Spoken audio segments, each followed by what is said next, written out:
Le village de Zambara était réputé pour ses champs verdoyants, ses rivières tumultueuses et l'accueil chaleureux de ses habitants. C'était un lieu où les traditions étaient honorées et la beauté considérée comme un don des dieux. Dans ce village, une fille nommée Ifeoma naquit du chef Okon et de son épouse bien-aimée, Mamanala.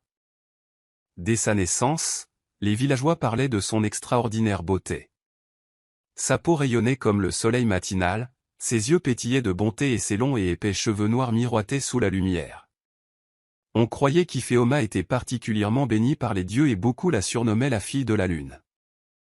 Le chef Okon et Mamanala adoraient leur fille et l'élevaient avec amour et gentillesse. Ifeoma était non seulement belle, mais aussi douce et humble. Elle traitait tout le monde avec respect, des aînés aux plus jeunes enfants du village. Mais le bonheur n'est pas toujours éternel. Un soir fatidique, une tragédie frappa Mamanala. Elle tomba gravement malade et, malgré tous les efforts des guérisseurs du village, décéda. Le village était en deuil, mais personne n'était plus peiné qu'Ifeoma et son père. Mamanala avait été le cœur de leur foyer, et sans elle, tout semblait vide. Le chef Okon, un homme fort et respecté, peinait à s'occuper seul de sa jeune fille. Il pensait qu'Ifeoma avait besoin de l'amour et des conseils d'une mère, aussi, après un certain temps, décida-t-il de se remarier. Il choisit Urema, une veuve venue de l'extérieur, mais au cœur empli d'envie et d'amertume. Au début, elle feignit d'être gentille, souriant chaleureusement à Ifeoma et parlant gentiment au chef Okon. Mais au fond d'elle-même, Urema ne supportait pas la beauté d'Ifeoma et l'amour que tout le monde lui portait. Elle avait elle-même une fille, Zubedi. Mais contrairement à Ifeoma, Zubedi était d'apparence quelconque et souvent négligée par les villageois. Au fil du temps, la jalousie d'Urema s'intensifia. Chaque fois que les villageois louaient Ifeoma, la qualifiant de « fille de la lune », la colère d'Urema s'enflammait. Elle aurait aimé que sa propre fille reçoive la même admiration, mais malgré tous ses efforts, Zubedi restait toujours dans l'ombre d'Ifeoma. Urema savait qu'elle devait agir. La beauté d'Ifeoma, et surtout ses longs cheveux flottants, lui rappelait constamment tout ce qui manquait à sa propre fille. Alors, cachée derrière ses sourires forcés, elle commença à comploter pour lui enlever ce qui faisait sa singularité. Au début, Urema se comportait comme une mère aimante et attentionnée. Elle parlait gentiment à Ifeoma, l'aidait dans les tâches ménagères et même tressait ses longs cheveux brillants. Aux yeux de tous les habitants du village, Urema avait l'impression d'avoir accepté Ifeoma comme sa propre fille.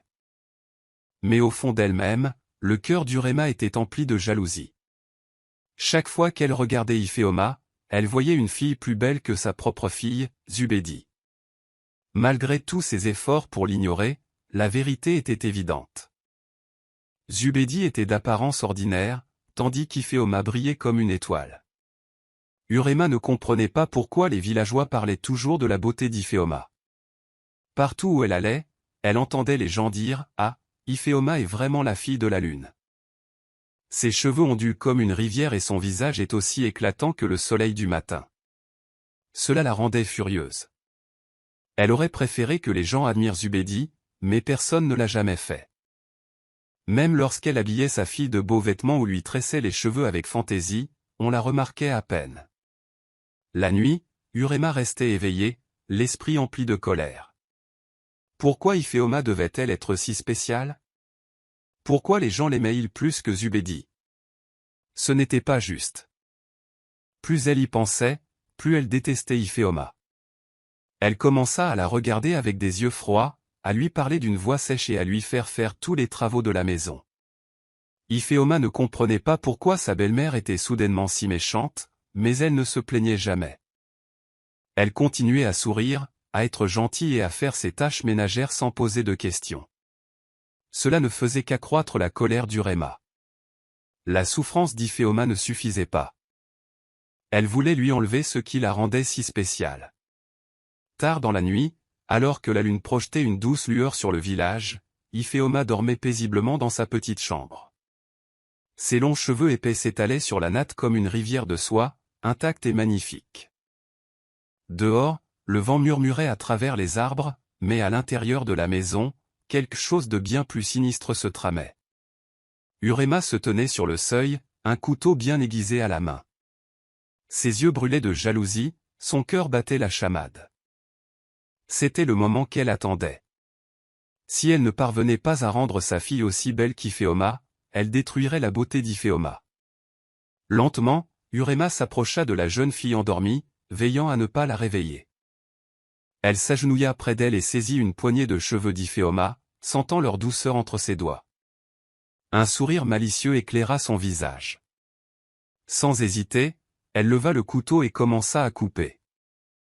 D'épaisses mèches de cheveux tombèrent au sol, les unes après les autres. Elle s'empressa de couper les longues et belles mèches jusqu'à ce qu'il ne reste que des mèches irrégulières et irrégulières. Alors que les dernières mèches lui glissaient entre les doigts, Urema laissa échapper un rire discret et triomphant. Iphéoma n'était plus la fille de la lune. Elle ressemblait désormais à une fille ordinaire et pitoyable. Le lendemain matin, au lever du soleil sur le village, Iphéoma se réveilla avec un sentiment horrible. Quelque chose n'allait pas. Elle leva la main, toucha sa tête et laissa échapper un cri. Ses cheveux, ses beaux cheveux, avaient disparu. La panique l'envahit tandis qu'elle se relevait précipitamment et courait dehors. Les villageois, sous le choc, se rassemblèrent autour d'elle, chuchotant entre eux. Puis la voix cruelle d'Urema retentit, forte et moqueuse. « Regarde là » ricana Urema en désignant Iphéoma du doigt. Elle était autrefois la fille de la lune, mais maintenant, elle ressemble à une enfant maudite. Aucun homme ne voudra jamais l'épouser. Des rires éclatèrent chez Urema et quelques villageois sans cœur, tandis que d'autres s'exclamaient d'horreur devant la cruauté de la belle-mère. Le cœur d'Iphéoma se brisa. Elle se sentit exposée, humiliée et impuissante. Des larmes coulaient sur son visage tandis qu'elle se retournait et s'enfuyait, loin de la maison, du village, de tout ce qu'elle avait connu. La seule chose à laquelle elle pensait était d'échapper à la honte. Elle s'enfonça dans la forêt, ignorant où elle allait, sachant seulement qu'elle ne pourrait jamais revenir. Iphéoma courut de toutes ses forces, aveuglée par les larmes, le cœur lourd de chagrin.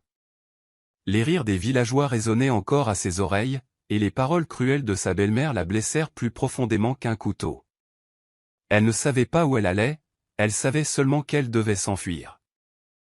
Les arbres de la grande forêt se dressaient majestueusement autour d'elle, leurs branches ondulant doucement dans la brise nocturne, mais Iphéoma n'y prêta aucune attention. Elle courut jusqu'à ce que ses pieds lui fassent mal, jusqu'à ce que sa respiration devienne saccadée, jusqu'à ce que ses jambes ne puissent plus la porter. Finalement, elle s'effondra près des berges d'un ruisseau paisible, le corps tremblant d'épuisement. L'air froid de la nuit l'enveloppait, elle s'en fichait. Elle se roula en boule, sanglotant sans retenue. Comment cela avait-il pu arriver? Tout ce qu'elle avait connu avait disparu. Sa mère était morte, son père avait fermé les yeux. Et maintenant, ce qui la rendait si spéciale, ses beaux cheveux, lui avaient été arrachés de la manière la plus cruelle. Le bruissement des feuilles interrompait ses cris. Iphéoma leva les yeux, surprise, lorsqu'une ombre s'approcha d'elle. La peur la serrait au cœur, mais avant qu'elle puisse réagir, une voix douce et tendre s'éleva. « Enfant, pourquoi pleures-tu si amèrement » Iphéoma se retourna et vit une vieille femme debout devant elle. Son visage était marqué par l'âge, mais ses yeux exprimaient une chaleur qui apaisait le cœur douloureux d'Iphéoma. Elle portait une robe fluide et ses cheveux gris argentés étaient enveloppés d'un magnifique foulard. Il y avait quelque chose de mystique en elle, quelque chose qui rassurait Iphéoma. « Ma vie est finie » murmura Iphéoma, de nouvelles larmes coulant sur ses joues. « J'ai tout perdu. » La vieille femme s'agenouilla près d'elle et posa une main réconfortante sur son épaule. « Non, mon enfant, » dit-elle avec un sourire entendu. « Ton voyage ne fait que commencer. » La femme se présenta comme Mama Ephéa, une guérisseuse qui vivait dans les grottes sacrées d'Ozin, un lieu où les âmes perdues trouvaient leur véritable raison d'être. Elle aida Iphéoma à se relever et la guida à travers la forêt dense. Bien qu'affaiblie et fatiguée, Iphéoma ressentait une étrange sensation de paix en sa présence.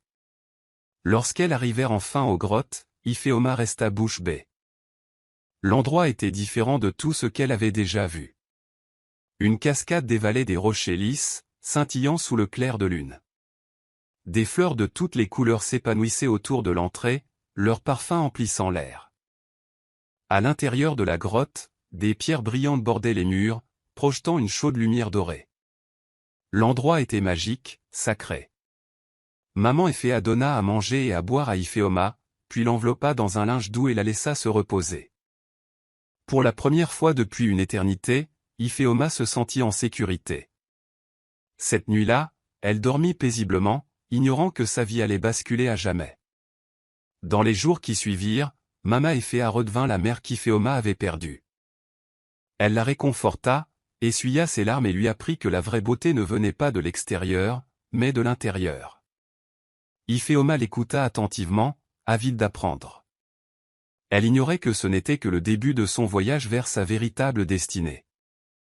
Alors que les jours se transformaient en semaines, Iphéoma séjournait auprès de Mama Éphéa dans les grottes sacrées d'Ozin. Chaque matin, elle se réveillait au chant des oiseaux et au doux murmure de la cascade. Elle passait ses journées à aider Mama Éphéa à cueillir des herbes, à préparer des potions de guérison et à soigner les voyageurs blessés venus solliciter la sagesse de la vieille femme. Peu à peu, sa tristesse commença à s'estomper. Un soir, alors qu'elles étaient assises près du feu, Mama Éphéa regarda Iphéoma avec un regard doux mais sérieux. « Il y a quelque chose que tu dois savoir, mon enfant, dit-elle. Les dieux ne t'ont pas abandonné, ils t'ont béni d'une manière que tu ne peux pas encore imaginer. » Iphéoma fronça les sourcils. « Bénis-moi, demanda-t-elle en touchant ses cheveux courts et inégaux. « Comment est-ce possible ? Ma beauté a disparu. Ma belle-mère s'en est assurée. » Maman Éphéa sourit et secoua la tête. « Fille idiote, dit-elle doucement. La beauté n'est pas dans tes cheveux. Elle est dans ton cœur, dans ton esprit, dans la gentillesse que tu montres aux autres. Ton véritable pouvoir a toujours résidé en toi. » Elle fouilla dans une petite boîte en bois et en sortit un cône doré. Il scintillait à la lumière du feu, ses dents délicates gravées de symboles anciens. Mama Éphéa le plaça dans les mains d'Iphéoma et dit, « Ce cône détient un grand pouvoir.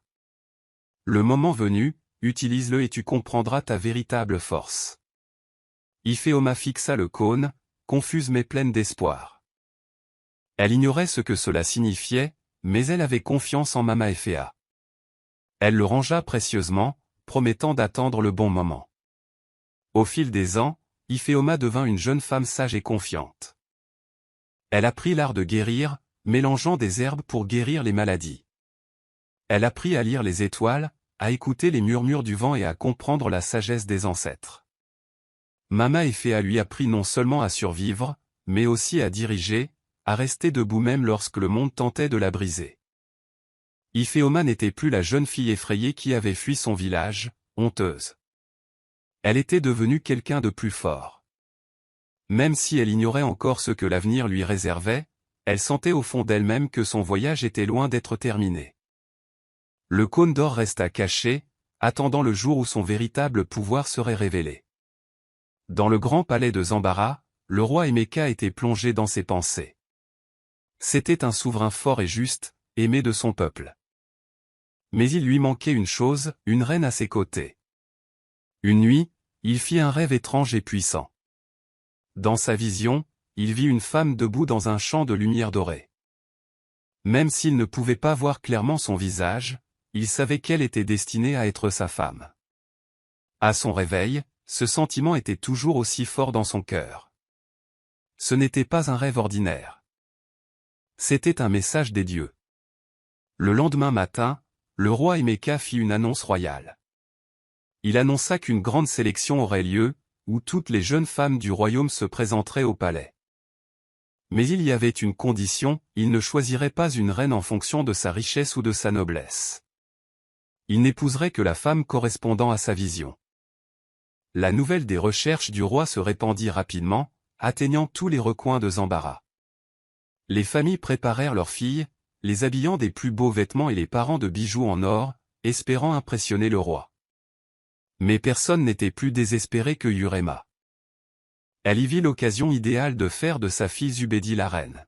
« C'est notre chance », murmura Yurema à Zubedi, les yeux brillants d'ambition. Si tu deviens reine, nous aurons pouvoir, richesse et respect. Personne n'osera plus nous mépriser, s'interrogeait Zubedi. Mais mère, dit-elle, et si je n'étais pas la femme de la vision du roi? Yurema balaya ses inquiétudes d'un revers de main. Le roi n'est qu'un homme. Nous veillerons à ce qu'il croie que vous êtes bien la femme qu'il a vue. Déterminée à réussir, Yurema entreprit un complot. Elle rassembla les tailleurs les plus talentueux pour confectionner pour Zubedi la robe la plus éblouissante. Elle chargea les meilleurs conteurs de répandre des rumeurs sur la beauté et la grâce de Zubedi. Elle se rendit ensuite au palais avec des présents pour les conseillers royaux, espérant gagner leur faveur. Mais malgré tous ses efforts, une chose était imparable. Zubedi n'était pas la femme à la lumière dorée de la vision du roi. Et quelle que soit la quantité d'or qu'elle portait, elle ne pourrait jamais briller comme Ifeoma. Le jour de la grande sélection arriva, et tout le royaume de Zambara vibra d'excitation. Les portes du palais s'ouvrirent largement et des familles de tous les villages arrivèrent, espérant que leur fille serait choisie comme reine. La grande salle était décorée de rideaux dorés et de fleurs fraîches, et un long tapis d'un rouge royal s'étendait de l'entrée jusqu'au trône du roi. Des musiciens jouaient de douces mélodies, et des serviteurs apportaient des plateaux de fruits sucrés et de boissons épicées aux invités. Le roi Emeka était assis sur son trône d'or, son regard perçant scrutant la foule. Malgré la multitude de belles femmes qui se tenaient devant lui, aucune ne dégageait l'éclat doré qu'il avait aperçu dans sa vision. Son cœur resta impassible. Pendant ce temps, Eurema travaillait sans relâche pour que Zubedi soit la femme la plus éblouissante de la salle. Elle habilla sa fille d'une robe luxueuse brodée de fils d'or et la para de lourds bijoux. Elle paya même les meilleurs parfumeurs pour créer une fragrance qui rendrait Zubedi inoubliable.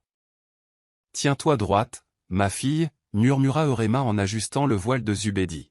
« Tu dois marcher avec grâce, sourire avec assurance et ne parler que lorsque c'est nécessaire. Le roi doit croire que tu es la femme de son rêve. » Zubedi hocha la tête, essayant de dissiper sa nervosité. Elle avait toujours su qu'elle n'était pas la plus belle femme du royaume, mais aujourd'hui, elle devait y croire. Une à une, les jeunes femmes s'avancèrent et se présentèrent au roi. Certains parlaient de leur famille noble, d'autres de leurs talents musicaux ou poétiques, mais le roi Emeka restait indifférent. Sa vision était claire.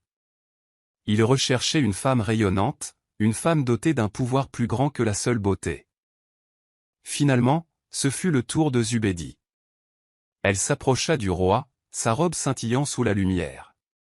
Elle s'inclina profondément et sourit aussi tendrement qu'elle le pouvait. Eurema observait la foule, retenant son souffle, mais le roi Emeka la regarda à peine. Il n'y avait aucune lumière, aucune chaleur, aucun signe qu'elle était celle qu'il lui fallait. Il secoua la tête, signe de son rejet. Zubedi recula, sa confiance s'effritant, et Eurema serra les poings de frustration. L'une après l'autre, les autres femmes se présentèrent, mais aucune ne correspondait à la vision. Des murmures se répandirent dans la foule. Les conseillers royaux échangèrent des regards nerveux. La sélection devait être un jour de fête, mais elle tournait à la déception. Le roi soupira. « N'y a-t-il personne d'autre ?» demanda-t-il. « Ai-je fait tout ce chemin pour découvrir que ma reine n'existe pas ?» Les gens baissèrent la tête, tristes. Peut-être les dieux n'avaient-ils pas envoyé de reine, finalement. Au moment où le roi s'apprêtait à se lever et à mettre fin à la cérémonie, un silence soudain s'abattit sur la salle. L'atmosphère changea. Une silhouette vêtue d'un simple manteau doré entra dans la salle. Tous les regards se tournèrent vers l'entrée, et des exclamations de surprise emplirent l'air. Une femme se tenait là, grande et gracieuse, le visage partiellement caché par la capuche de sa cape. Mais avant même qu'elle ne parle, quelque chose dans sa présence semblait différent. L'air autour d'elle semblait scintiller. Le cœur du roi battait fort. La femme de sa vision était arrivée. Au moment où le roi s'apprêtait à se lever et à annoncer la fin de la cérémonie, un étrange silence s'abattit sur la grande salle. Les murmures de la foule s'estompèrent et tous les regards se tournèrent vers l'entrée. Une silhouette solitaire se tenait aux portes du palais, vêtue d'un ample manteau doré. Bien que son visage fût dissimulé sous sa capuche, sa présence dégageait quelque chose de puissant, presque surnaturel. Lentement, la femme s'avança, chacun de ses mouvements empreints de grâce et d'assurance. Le tissu doré de sa cape scintillait sous la lumière, et l'air autour d'elle semblait luire. Les villageois chuchotaient entre eux, se demandant qui elle était. Même Euréma, qui avait observé la scène avec frustration, sentit un frisson lui parcourir l'échine. Arrivée au centre de la salle, la femme abaissa enfin sa capuche. Des cris de surprise emplirent la pièce. C'était Iphéoma. Mais elle n'était plus la jeune fille brisée qui avait fui le village, honteuse. Elle se tenait droite, le regard empli de sagesse et de force. Les années passées avec Mama Ephia l'avaient transformée. Elle n'était plus seulement belle. Elle était puissante. Elle rayonnait. Le cœur du roi Emeka battait fort. C'était la femme de sa vision. La lueur qu'il avait aperçue dans ses rêves l'entourait, même s'il ne comprenait toujours pas comment. Sans un mot, Iphéoma fouilla dans les plis de sa cape et en sortit un peigne en or, celui-là même que Mama Ephia lui avait offert des années auparavant. Le tenant délicatement, elle le porta à ses cheveux courts et inégaux. Alors qu'elle y passait le peigne, quelque chose d'incroyable se produisit. Une lumière dorée l'entoura, tourbillonnant comme une brise tiède. Sous les yeux de tous, ses cheveux commencèrent à pousser de plus en plus longs, plus épais et plus brillants qu'auparavant. Les riches mèches noires tombaient en cascade dans son dos, étincelant sous les lumières du palais. C'était comme si les dieux eux-mêmes l'avaient bénie à cet instant précis. Les villageois restèrent bouche bée d'étonnement. Les yeux d'Uréma s'écarquillèrent sous le choc. Zubedi serrait le bras de sa mère, tremblante d'incrédulité. Le roi Emeka se leva. Il n'y avait plus aucun doute dans son esprit. La femme devant lui était la reine qu'il recherchait. Au moment où les cheveux d'Iphéoma coulèrent dans son dos comme une rivière de soie, la salle entière se tut. La lueur dorée autour d'elle scintillait doucement, comme si les dieux eux-mêmes avaient béni sa présence. Le roi Emeka la contempla avec admiration. Il n'y avait aucun doute dans son cœur. C'était la femme de sa vision. C'était la reine qu'il recherchait. D'un pas assuré, le roi s'avança vers elle et lui tendit la main. « Tu es celle qu'il te faut, dit-il fermement. Les dieux t'ont choisi, et moi aussi. Seras-tu ma reine ?» Les villageois éclatèrent en acclamations, leur voix résonnant dans le palais. Tout le monde avait entendu parler de l'histoire d'Iphéoma. La jeune fille dont la beauté avait été volée par jalousie se tenait maintenant devant eux, plus puissante que jamais. Mais tout le monde ne se réjouissait pas. Un cri aigu et horrifié interrompit le vacarme joyeux. Uréma se serra la poitrine, comme frappée. « Non. C'est impossible !» hurla-t-elle, le visage déformé par l'incrédulité et la rage. Cette misérable fille. Elle n'était rien. Je l'ai détruite. Comment peut-elle rester là comme ça? Elle se tourna désespérément vers le roi Emeka. Mon roi, tu as été trompé. Tout cela n'est qu'illusion. Ma fille Zubedi, elle est digne d'être ta reine. Mais Zubedi, pâle et tremblante, était déjà tombée à genoux, le visage empli de honte. Elle savait que c'était fini. Il était désormais impossible de nier la vérité. Le regard du roi s'assombrit lorsqu'il se tourna vers Uréma. Tu as osé faire du mal à une jeune fille innocente, une jeune fille promise à la grandeur, dit-il froidement. Tu t'es laissé aveugler par l'avidité et la jalousie, et tu dois maintenant en subir les conséquences. Il leva la main et les gardes royaux s'avancèrent. Uréma et sa fille Zubedi seront exilés de ce royaume, déclara-t-il. Ils ne remettront plus jamais les pieds à Zambara. Les villageois, qui avaient longtemps souffert de la cruauté d'Uréma, éclatèrent à nouveau en acclamations. Justice avait été rendue. Uréma hurla et se débattit tandis que les gardes la saisissaient par les bras. Non. Vous ne pouvez pas me faire ça. Je suis l'épouse du chef Ocon. Je le suis. Mais ces paroles furent couvertes par la joie des villageois. Ils applaudissaient et chantaient, célébrant la victoire d'Iphéoma. Tandis qu'Uréma et Zubedi étaient emmenés de force, Iphéoma prit une profonde inspiration. Elle avait souffert, mais elle avait survécu. Et maintenant, elle entrait dans son destin, non pas comme une jeune fille brisée, mais comme la future reine de Zambara. Le jour du couronnement d'Iphéoma fut la plus grande célébration que le royaume de Zambara ait jamais connue. Des plus petits villages jusqu'au cœur de la cité royale, les gens se rassemblaient dans la joie. Le palais était décoré d'or et de soie les plus fins, et l'air était empli du doux parfum des fleurs fraîches. Les musiciens jouaient des airs entraînants et les danseurs se déplaçaient avec grâce, leurs vêtements colorés flottant comme des vagues. Iphéoma, vêtue d'une robe royale bleu profond et or, marchait vers le grand trône. Ses cheveux, autrefois courts, tombaient désormais en cascade dans son dos, brillant comme le ciel nocturne. Mais plus que sa beauté, c'était sa présence qui captivait le cœur du peuple. Elle se tenait droite, rayonnante de confiance et de sagesse. Le roi Emeka, debout à ses côtés, souriait avec fierté en soulevant la couronne royale. D'une main ferme, il la posa sur sa tête, et une immense acclamation s'éleva de la foule. « Longue vie à la reine Iphéoma » scandait-il. Le son résonnait à travers le pays, atteignant même les villages les plus reculés. Mais Iphéoma savait qu'être reine ne se résumait pas à porter une couronne.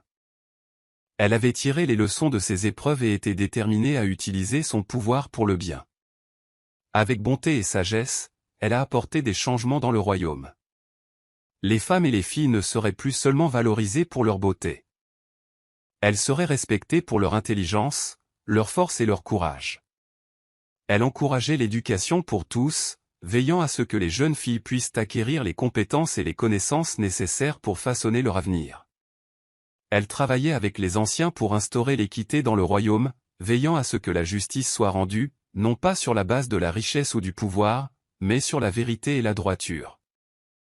Sous le règne de la reine Iphéoma, le peuple de Zambara prospéra. Les récoltes abondaient, le commerce prospérait et la paix régnait sur le pays. Le peuple aimait sa reine, non seulement pour sa beauté, mais aussi pour sa sagesse, sa force et sa justice. Ainsi, l'histoire d'Iphéoma devint plus qu'un simple récit d'épreuves et de victoires. Elle devint une légende, transmise de génération en génération. Une histoire prouvant que le véritable pouvoir ne vient pas des apparences, mais du cœur. Uréma et Zubedi, autrefois emplis d'orgueil et d'arrogance, erraient désormais dans la misère. Dépouillés de leur richesse et de leur statut, ils devinrent des mendiants, se déplaçant de village en village à la recherche de nourriture et d'un abri. Disparus les beaux vêtements, les serviteurs et le respect qu'ils inspiraient autrefois. Désormais, ils portaient des haillons en lambeaux, le visage amaigri par la faim, le corps affaibli par la marche interminable. Partout où ils allaient, on les reconnaissait. N'était-ce pas Uréma, la femme qui maltraitait Iphéoma? Murmurèrent certains. Elle était autrefois puissante, mais regardez-la maintenant, disaient les autres. Personne ne les accueillait, personne ne leur témoignait de gentillesse. La même cruauté qu'Uréma avait autrefois montrée envers Iphéoma, et d'autres étaient maintenant revenus vers elle. Un jour fatidique, faible et épuisée, Uréma se retrouva devant les portes du grand palais de Zambara. Elle sentait le délicieux arôme de la nourriture à l'intérieur, et son estomac vide lui faisait mal. Le désespoir obscurcissait ses pensées tandis qu'elle avançait. « S'il vous plaît » supplia-t-elle d'une voix rauque aux gardes du palais. « Ayez pitié d'une vieille femme, juste un peu de nourriture, un peu d'eau. » Les gardes la reconnurent instantanément. « Tu oses venir ici » railla l'un d'eux. « Après tout ce que tu as fait à la reine Iphéoma » Par immédiatement, Uréma tomba à genoux, les larmes aux yeux. « S'il te plaît » murmura-t-elle. « Il ne me reste plus rien. » La nouvelle de son arrivée parvint à la reine Iphéoma, assise dans la salle du palais. Au lieu de la renvoyer, elle ordonna aux gardes d'amener Uréma devant elle. Lorsqu'Uréma entra, elle reconnut à peine la jeune femme assise sur le trône. Iphéoma était plus radieuse que jamais, vêtue de sa robe royale, ses cheveux longs et brillants comme une couronne. Mais ce n'était pas seulement son apparence qui la rendait puissante, c'était la force de son regard, la sagesse de son expression. Pendant un long moment, Iphéoma resta silencieuse, se contentant de regarder celle qui avait été autrefois sa plus grande bourreau. Finalement, elle prit la parole. « Tu es venu ici en quête de gentillesse, dit-elle calmement, la même gentillesse que tu refusais de me témoigner. » Urema tremblait. « J'avais tort, admit-elle. J'ai laissé la jalousie me consumer, et maintenant je n'ai plus rien. » Le regard d'Iphéoma s'adoucit, mais à peine. « Je ne te laisserai pas mourir de faim, dit-elle.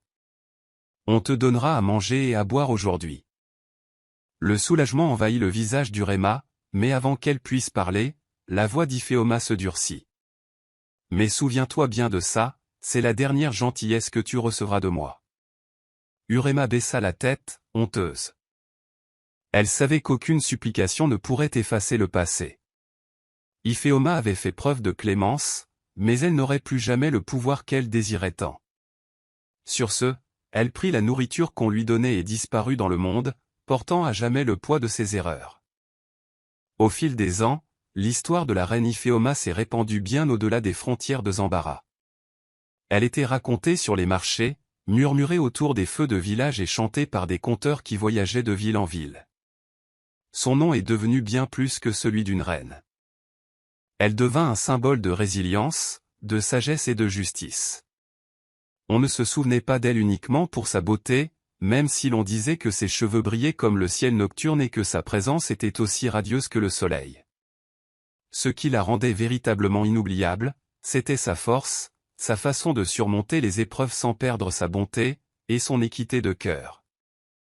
Les parents racontaient à leurs enfants l'histoire de cette jeune fille maltraitée, humiliée et rejetée, qui pourtant s'était élevée au rang de femme la plus puissante du pays. Les jeunes filles l'admiraient, non pour son apparence, mais pour son courage et son intelligence.